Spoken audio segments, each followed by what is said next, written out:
नमस्कार दोस्तों, मैं बहुत बहुत स्वागत करता हूं आप सभी का एक बार फिर आपके अपने ही banking YouTube channel everyday banking में, जहां पे आपको अलग अलग बैंकों के प्रोडक्ट्स, उनकी सर्विसेज के साथ साथ और भी बहुत सारे महत्वपूर्ण फाइनेंशियल इंफॉर्मेशन दिए जाते हैं। और दोस्तों, अगर आप भी इलाहाबाद बैंक, इंडियन बैंक के कस्टमर हैं तो ये खबर जो है आपके लिए काफ़ी महत्वपूर्ण होने वाली है, क्योंकि यहाँ पे इंडियन बैंक ने जो है काफ़ी बड़ा बदलाव किया है, कुछ नियमों में संशोधन किया है, साथ ही साथ कुछ चार्जेस में भी इजाफा किया है। और दोस्तों, ये एप्लीकेबल होगा उन दोनों ग्राहकों के ऊपर जो कि इलाहाबाद बैंक और साथ ही साथ इंडियन बैंक के ग्राहक हैं। हालांकि अब सभी इलाहाबाद बैंक के ग्राहक अब ऑटोमेटिकली वो इंडियन बैंक के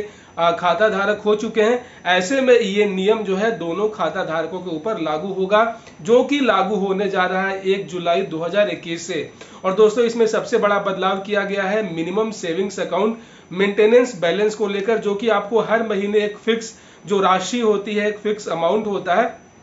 वो आपको खाते में जो है अपना मेंटेन करके चलना होता है, नहीं तो बैंक उसके ऊपर पेनाल्टी लगाती है। दोस्तों, इससे पहले इलाहाबाद बैंक का जो ग्रामीण क्षेत्र और साथ ही साथ जो अर्बन क्षेत्र था, जो शहरी क्षेत्र था, उन दोनों क्षेत्रों के लिए जो मिनिमम एवरेज बैलेंस मेंटेन करने का जो क्राइटेरिया था वो अलग अलग था। जो ग्रामीण क्षेत्रों से बिलोंग करते थे उनको हर महीने अपने खाते में मिनिमम 500 रुपया, साथ ही साथ जो शहरी क्षेत्र के लोग थे, खाता धारक थे, उनको अपने खाते में 1000 रुपये रखना होता था। ऐसे में दोस्तों, जितने भी बेसिक सेविंग्स डिपॉजिट अकाउंट, मतलब कि BSDB सेविंग्स अकाउंट होल्डर हैं, उन सभी को जो है अब एक फिक्स चार्ज लगा दिया गया है यहाँ पे 1000 रुपये का। यहाँ पे अब ग्रामीण और शहरी क्षेत्र का जो अलग अलग क्राइटेरिया था उसको अब हटा दिया गया है। अब सभी ग्राहकों के लिए जिनका बेसिक सेविंग्स डिपॉजिट अकाउंट है इलाहाबाद बैंक के अंदर, उनको अपने खाते में 1000 रुपये का जो मिनिमम एवरेज बैलेंस होता है वो आपको एनी हाउ मेंटेन करके चलना होगा,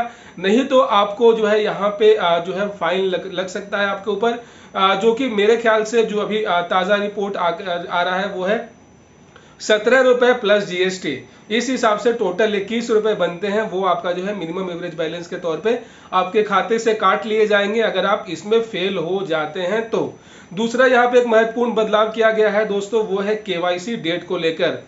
दोस्तों, जिन लोगों का KYC के लिए बार बार उनको मैसेजेस किए जा रहे हैं, जिनका माइग्रेशन के दौरान कुछ उनके डेटा जो हैं वो सही से माइग्रेट नहीं हो पा रहे थे, इसके कारण जो है वो नेट बैंकिंग या फिर IND ओएसिस एप्लीकेशन को अच्छे से इस्तेमाल नहीं कर पा रहे हैं। बहुत सारे ऐसे ग्राहक भी हैं जिनका ATM कार्ड भी ठीक से वर्क नहीं कर रहा है। उनके लिए भी जो उनका KYC करने का जो अंतिम तिथि है उसको 15 दिन और बढ़ा दिया गया है। मतलब ये कि आपको 15 जुलाई तक आपको KYC अपडेट करना होगा। ये सिर्फ और सिर्फ उनके लिए है जिनका कुछ टेक्निकल इशू फेस कर पा रहे हैं। अगर आपको कोई भी टेक्निकल किसी प्रकार का कोई इशू नहीं हो रहा है और आपको बैंक की ओर से अपना आधार कार्ड या फिर KYC अपडेट करने का मैसेज नहीं आया है, तो आप जो है 31 दिसंबर तक लास्ट जो डेट है वहां तक आप KYC अपडेट कर सकते हैं। यहाँ पे आपके ऊपर किसी तरीके का कोई प्रेशर नहीं है। ये नियम सिर्फ उनके लिए है जिनका IND ओएसिस एप्लीकेशन, साथ ही साथ नेट बैंकिंग या फिर उनका इलाहाबाद इंडियन बैंक का डेबिट कार्ड काम नहीं कर रहा है।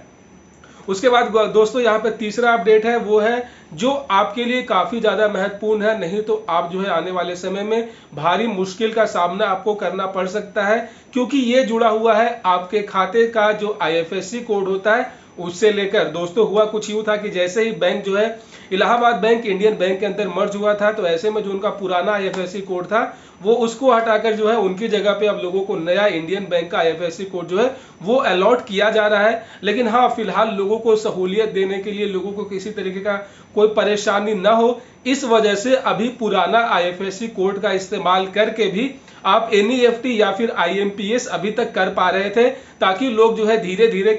जो है इसको चेंज करें, अपडेट करें। ऐसे में अच्छा खासा टाइम हो गया, लगभग 4 महीने का वक्त दे दिया गया है। ऐसे में दोस्तों, अब जो है इंडियन बैंक इस समय सीमा को और आगे नहीं बढ़ाने जा रही है। मतलब ये कि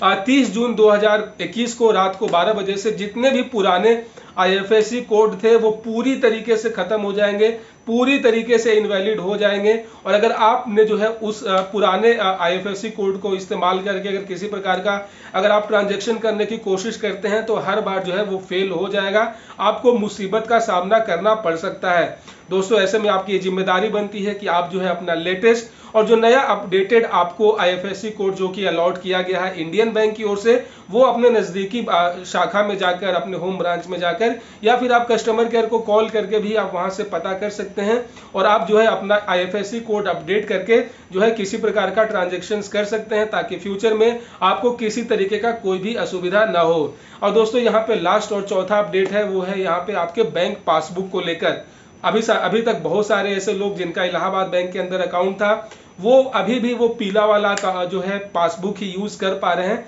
उनके पास जो भी पासबुक पे उनके अकाउंट नंबर के साथ जो IFSC कोड है वो पुराना वाला ही इलाहाबाद बैंक का है। ऐसे में वो उस पासबुक के पहले पेज को इस्तेमाल करके किसी भी सरकारी योजना के तौर पे, अपने पेमेंट प्रूफ के तौर पे उसको नहीं दे पाएंगे, वो इनवैलिड हो जाएगा, वो एक्सेप्टेड नहीं होगा, क्योंकि वहां पे आपका अपडेटेड जो IFSC कोड है वो नहीं होगा। ऐसे में दोस्तों अगर आप भी कोई स्कॉलरशिप या फिर प्रधानमंत्री कृषि सम्मान निधि योजना के तहत अगर आप राशि प्रदान करना चाहते हैं, या फिर आप किसी भी तरीके का कोई भी सरकारी योजना का लाभ उठाते हुए अपने खाते में पैसे मंगवाना चाहते हैं, तो आपको अपना इलाहाबाद बैंक का पीला वाला पासबुक हरगिज से नहीं देना है, क्योंकि पीले वाले पासबुक पे आपका पुराना IFSC कोड है। अगर आप वो देते हैं तो आपका पेमेंट फंस सकता है, आपको भारी असुविधा का सामना करना पड़ सकता है, क्योंकि जो भी पेमेंट आती है इन सरकारी सुविधाओं का, जो सरकारी योजनाओं के तहत, वो आती है NEFT की ओर से। ऐसे में अगर आप अपना पीला वाला पासबुक का पहला पेज वहां पे देते हैं, तो वहां पे जो आपका पुराना IFSC कोड है वहां पे वो रिजेक्ट हो जाएगा और अल्टीमेटली जो है आपका पेमेंट रुक जाएगा। ऐसे में दोस्तों आपकी कोशिश ये होनी चाहिए कि जल्द से जल्द आपको अपने ब्रांच जाकर जो है, या फिर आप ग्राहक सेवा केंद्र का भी मदद ले सकते हैं, अपना नया जो आपका पासबुक है वो वहां से आप ले सकते हैं। तो दोस्तों ये थे कुछ 4 महत्वपूर्ण अपडेट इंडियन इलाहाबाद बैंक की ओर से। आशा करता हूं इस वीडियो से आपको जो है आपको आगे फ्यूचर में क्या करना है, किस तरीके से आगे बढ़ना है, वो आपको अच्छा नॉलेज मिल चुका होगा। दोस्तों दीजिए मुझे इजाजत, मिलते हैं फिर किसी और वीडियो में किसी नई जानकारी के साथ। रखिए अपना बहुत सारा ख्याल, तब तक keep banking with everyday banking. जय हिंद दोस्तों।